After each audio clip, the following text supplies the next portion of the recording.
घरामध्ये पाहुणे येणार असं समजलं की आपली एकदम धावपळ उडते, किंवा मग आपल्याला जी घरामधली कामं बघून जी अशी टेन्शन येत असतात ना की आता कशा पद्धतीने घर आवरायचं, तर असं तुम्हाला सुद्धा होत असेल तर हा व्हिडिओ तुम्ही नक्कीच बघा।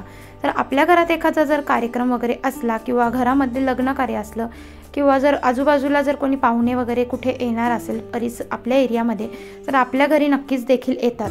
आणि आपलं घर जर अस्वच्छ असेल तर आपली पारख आपल्या घरावरूनच केली जाते। तर हो ना, तर तुमच्यासोबत पण असं होत असेल ना तर मला कमेंट करून नक्कीच सांगा। तर काय होतं ना, आपण बऱ्याच वेळा आपलं घर आपण स्वच्छ ठेवायचा प्रयत्न करत असतो, पण काय होतं ना की रोजच्या रोज इतकं काम डीपली काम करायला आपल्याला जमत नाही। अशाच वेळेस काय करायचं ना की अशा पद्धतीने छोट्या वेळेस रिकाम्या वेळेस हे कामं करून घ्यायची। आपल्याला ज्या वेळेस समजणार आहे की आपल्या घरी पाहुणे येणार आहेत किंवा काही कार्यक्रम आहेत, तर अगल्या दिवशी म्हणा किंवा 2 दिवस अगोदर अशी क्लिनिंग करायला सुरुवात करायची। अशा छोट्या टिप्समुळे काय होतं ना की अशा छोट्या क्लिनिंगमुळे आपलं घर अगदी स्वच्छ राहतं आणि दुसऱ्या दिवशीची होणारी धावपळ सुद्धा आपल्याला म्हणजे चिडचिड होत नाही। त्यामुळे सगळ्यात आधी बघा, जे आपल्या घरात उठल्यावरती जो आपला म्हणजे मेन डोर असतो, मेन दरवाजा असतो, तो क्लीन करून घ्यायचा। कारण घरामध्ये एंट्री करताना सगळ्यात आधी आपल्या दरवाजाकडेच लक्ष जात असतं। त्यानंतर आपल्या मेन जो हॉल असतो, हॉलमध्ये आपण जेव्हा बसतो ना, पाहुणे वगैरे आले की हॉलमध्येच बसणार, त्यामुळे आपला हॉल अगदी टापटीप आणि स्वच्छ दिसण्यासाठी आपण काय करायचं ना की थोडी क्लिनिंग करायची। म्हणजे जसं माझ्या हॉलमध्ये फक्त सोफा आहे, तर सोफा वगैरे मी बेडशीट सोफ्याचं कवर वगैरे छान असं क्लीन करून घेत असते। रोजच्या रोज क्लीन आवरून ठेवलं की घर अगदी म्हणजे स्वच्छ दिसायला लागतं।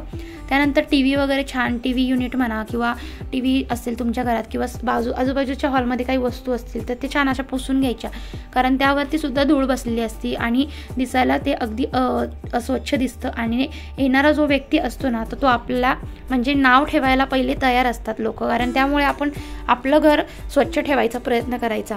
त्यानंतर बघा, आपण जेव्हा झाडू वगैरे मारतो ना, तर झाडू वगैरे आपण रोजच्या रोज मारूनच घ्यायचा।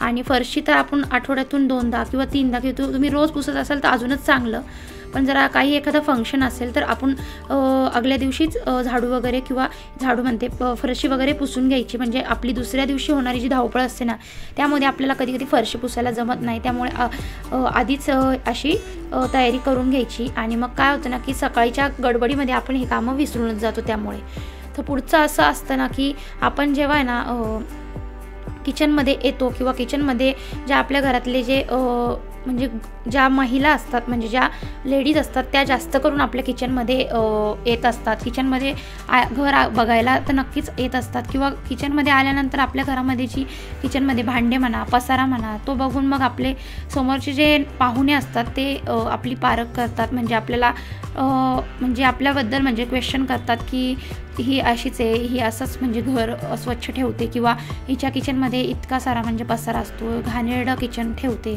त्यामुळे काय होतं ना की समोरच्या पाहुण्यांना सुद्धा आपल्या घरात राहायची इच्छा राहत नाही, किंवा मग असा पसारा जर असला तर आपल्याला नाव सुद्धा ठेवतात। त्यामुळे काय करायचं ना की असं स्वच्छ घर आपण करून ठेवायचं। अशा जे मेन ज्या हायलाईट्स पॉईंट्स असतात ना घरामध्ये, ज्या आपल्याला डोळ्याला लगेचच दिसत असतील, तर त्या गोष्टी आपल्याला लवकर क्लीन करायच्या आहेत। भले आपण कितीही क्लिनिंग करतो, पण बाहेरच्या जे पाहुणे म्हणा किंवा जो लोक आपल्या घरात येत असतात त्यांना पॉईंट्स पाहिजे असतात। त्यामुळे काय करायचं ना की अशा या गोष्टी आपण रोज बारकाईने क्लीन करायच्या।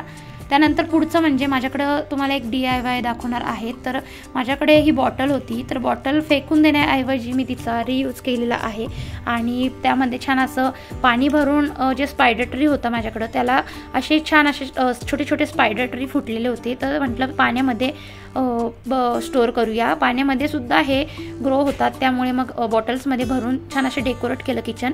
तर बघा, अगदी अशा पद्धतीने जर आपलं किचन जर स्वच्छ असेल तर येणाऱ्या पाहुण्यांना सुद्धा आपल्या घरातलं स्वच्छता बघून आपल्याला म्हणजे आपलं नाव सुद्धा देखील काढतात आणि आपलं घरामध्ये राहायची सुद्धा इच्छा होते नाही. तर असं कधी कोणाच्या घरी गेल्यावर खूप घाणेरडापणा, घरात पसारा म्हणा किंवा किचनमध्ये देखील स्वच्छपणा नसलेल्या घरामध्ये आपल्याला बघा 2 मिनटंसुद्धा राहायची इच्छा वाटत नाही. त्यामुळे मग आपणच दुसरीकडे गेल्यावर जसं आपण नोटीस करतो, त्यामुळे आपलं घरसुद्धा आपण स्वच्छ ठेवणं खूप गरजेचं असतं. त्यानंतर बघा जो मिरर आहे, तो मिरर आपल्याला जेव्हा कधी पाहुणे आले की आपण जेव्हा हँडवॉश करतो किंवा बेसिंगच्या इथे आपण हात वगैरे धुतो, त्यावेळेस बेसिंगकडे जास्त करून लक्ष जातं किंवा मिररकडे लक्ष जातं. तर आपला असा आरसा रोजच्या रोज असा क्लीन ठेवायचा. त्यानंतर जी बॉटल असते हँडवॉशची ती सुद्धा देखील स्वच्छ करायची. त्यानंतर पुढचा पॉईंट असा की आपल्या घरामध्ये जेव्हा पाहुणे वगैरे येतात, कार्यक्रम वगैरे असला की बाथरूममध्ये येणं जाणं किंवा बाथरूमचा यूज जास्त करून असतो, तर बाथरूम आपलं अगदी हे स्वच्छ राहिलाच पाहिजे. कारण असं म्हणतात की घरामध्ये जो मेन असतो ना, तर तो बाथरूम असतं. बाथरूम अस्वच्छ असेल तर घर अगदी आपलं म्हणजे अस्वच्छ राहणार आणि निगेटिव्ह एनर्जी घरामध्ये लवकरात लवकर बाथरूम किंवा टॉयलेटमुळेच येत असते. त्यामुळे कोणी येणार असेल तर अशी क्लिनिंग तुम्ही करत जावा. मी काय करते ना की कोणी येणार असेल तर कम्फर्टच्या पाण्याने छान असं जे आपली टाईल्स असते ती छान अशा पाण्याने धुवून काढायच्या किंवा खराब असेल तर जास्त करून घासून काढायच्या. आणि मग कम्फर्टच्या पाण्याने काय होतं ना की बाथरूमचा अगदी फ्रेश वास येत असतो, सुगंध येतो आणि अगदी फ्रेश वाटतं. त्यानंतर बघा जे पार्ट वगैरे असतात ते छान असे धुवून घेतले. रोजच्या रोज अशी मी क्लिनिंग करत असते. तर आय होप तुम्ही सुद्धा अशी क्लिनिंग करत असाल तर मला नक्की कमेंट करून सांगा. याच्या व्यतिरिक्त तुम्ही कोणती अजून स्वच्छता करत असेल ते सुद्धा मला कमेंट करून सांगा. तर बघा सगळीकडे असं पाण्याने छान धुवून घेत असते. बाथरूम अगदी फ्रेश होऊन जातो आणि आठवड्यातून 2दा ते 3दा मी डीप क्लिनिंगसुद्धा करत असते. ती मला क्लिनिंग मी शेअर करणार आहे. तर त्यानंतर जे काम असतं ते म्हणजे बाथरूमची खालची टाईल्स असते, जी फरशी असते ती सुद्धा छान अशी पाण्याने धुवून घेते. खराटा वगैरे असेल त्याने अशी क्लीन करून घेते. जे काही सांडलेलं वगैरे असेल, साबणीचे डाग म्हणा किंवा काही डाग वगैरे असतात ते असे क्लिनिंग करून घेते. आणि जी काही गोष्ट असते ती जागेवर जर आपण त्या टायमाला जर ठेवली तर आपलं काम अगदी म्हणजे लवकरात लवकर होतं. त्या कामाचा देखील नंतर कंटाळासुद्धा येत नाही. त्यानंतर पुढची टिप अशी की टॉयलेटमध्ये आपण काय करतो ना की टॉयलेटमध्ये कोणी आपण कितीही टॉयलेट स्वच्छ केला, हार्पिक टाकून अगदी चकाचक जरी केला तर टॉयलेटमध्ये गेल्यावरती वास देखील येत असतो. त्यामुळे मग काय करायचं ना की असं आपलं हे बाथरूमचं जे ओडोनिल वगैरे असतं ना तर ते तुम्ही लावू शकतात. याने काय होतं ना की 30 दिवसासाठी अगदी सुगंधी फ्रेश असा म्हणजे सुगंध येत असतो. तर असं मी बाथरूममध्ये लावूनच ठेवत असते. तर बाथरूम बघा किती स्वच्छ करून झालेलं आहेत आणि जी ती गोष्ट जागेवर जर ठेवली तर कोणताच पसारा बाथरूममध्ये दिसत नाही. त्यानंतर शेवटचं म्हणजे आपण जेव्हा पूर्ण घर स्वच्छ करून घेतो त्यावेळेस पाहुणे येणार असतील तर अशा पद्धतीने तुम्ही रूम फ्रेश करू शकतात. रूम फ्रेशनर असेल तर छान असतं. सगळीकडे फ्रेशनर मारून घ्यायचं आहेत. त्यानंतर बघा कचऱ्याचा जो डब्बा असतो किंवा कचऱ्याची बादली असते तिथे देखील तुम्हाला हा रूम फ्रेशनर यूज करायचा आहे. त्याने आपल्या घरामध्ये जे घाणेरडे वास देखील किंवा टॉयलेट बाथरूमचे म्हणा कचऱ्याचे घाण वास येत असेल तर अशा पद्धतीने तुम्ही फ्रेश करू शकतात. तर त्यानंतर शेवटचं म्हणजे असं जी देवपूजा असते ती देवपूजा आपली रोजच्या रोज अशा पद्धतीने केलीच पाहिजे. म्हणजे समोरचा जो येणारा व्यक्ती असेल, पाहुणे असतील, त्यांना आपलं घर बघून असं प्रसन्न वाटलं पाहिजे. देवपूजा बघून घरामध्ये अगदी पॉझिटिव्ह वाटलं पाहिजे. असं आपलं कोणी येणार असेल तर असा रुटीन तुम्ही ठेवला पाहिजे. तर अशा काही छोट्या छोट्या ज्या टिप्स असतात त्या आपण कार्यक्रमाच्या वेळी, पाहुण्या येण्याच्या वेळी आपण स्वच्छ करू शकतो. तर आय होप तुम्हाला व्हिडिओ आवडला असेल थोडा जरी तर तुम्ही लाईक करा. चॅनलला व्हिडिओ बघतच असाल शेवटपर्यंत तर सबस्क्राईब देखील करा.